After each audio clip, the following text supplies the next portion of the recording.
Jayant Acharya, Director Commercial and Marketing at JSW Steel is with us right now. Jayant, let's talk further about the pricing action. You were actually telling us about the underlying rationale behind the pricing action. Can you elaborate a little bit more on that? Yes. So currently, as I was saying, the flat prices have just reached the April 12 levels, and the long prices are still 3,500 rupees per ton behind the April 12 levels.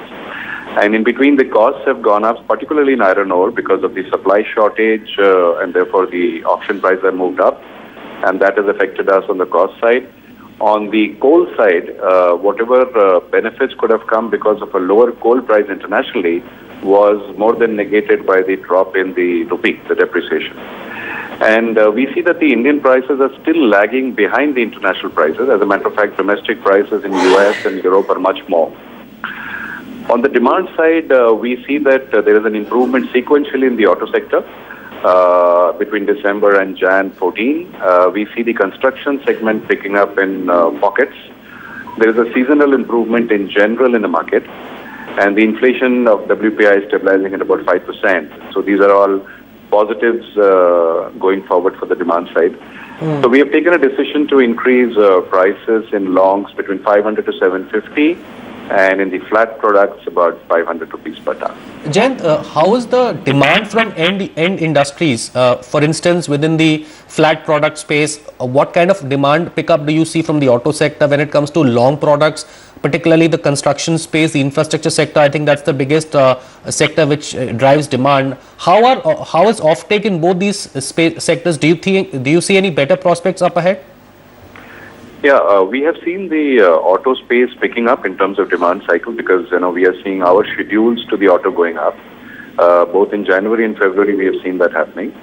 On the construction space, we are seeing pockets of infrastructure and construction activities happening, especially in the second-rung cities. The construction activities have picked up. Therefore, we are a little bit more positive in terms of the demand cycle in this quarter. Going forward for the next year, we feel that we have anyway bottomed out. The economy has bottomed out. So the next year, we are hopeful for a better demand in steel.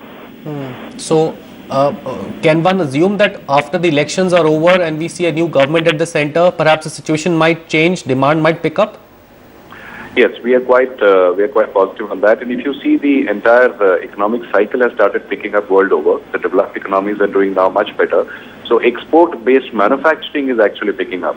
And that is something which is going to drive. I think exports in general is going to drive. And we hope the domestic market will also pick up in the next year and post-elections especially. Do we see better export realizations up ahead?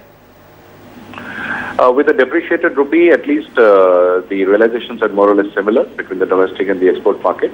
But in terms of volume, the export markets have improved substantially. Jayant, can you talk about the offtake, particularly from Karnataka? There's been lots that has happened between steel producers in Karnataka and the iron ore miners. There's been a little war of words about the whole issue of cartelization by the iron ore players. E-auction prices, apparently according to the steel body, have been going through the roof, and they allege cartelization around this. How is the company managing to keep costs under control despite this rise in e-auction prices?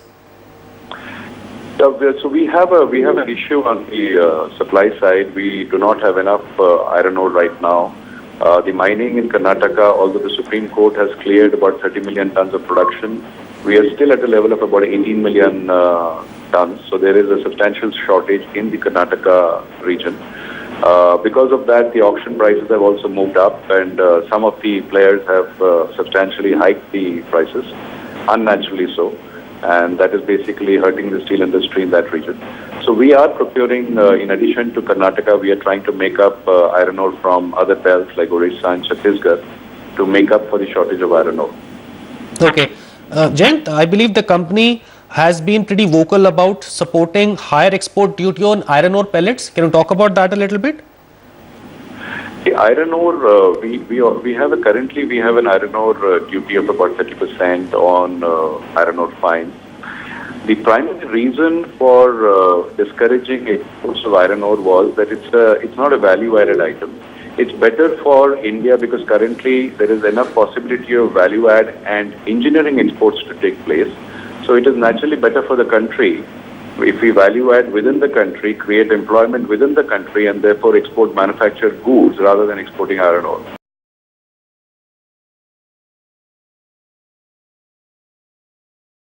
With a very low value addition. Pellets is a very low value added items on iron ore fine. So the basic purpose of the entire, move gets destroyed.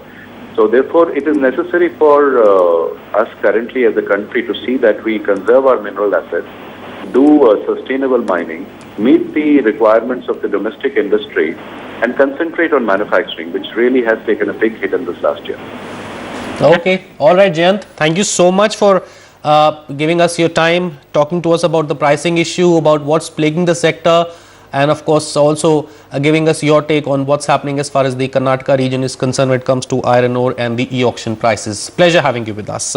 Let's quickly do a quick check of what's happening as far as the European market.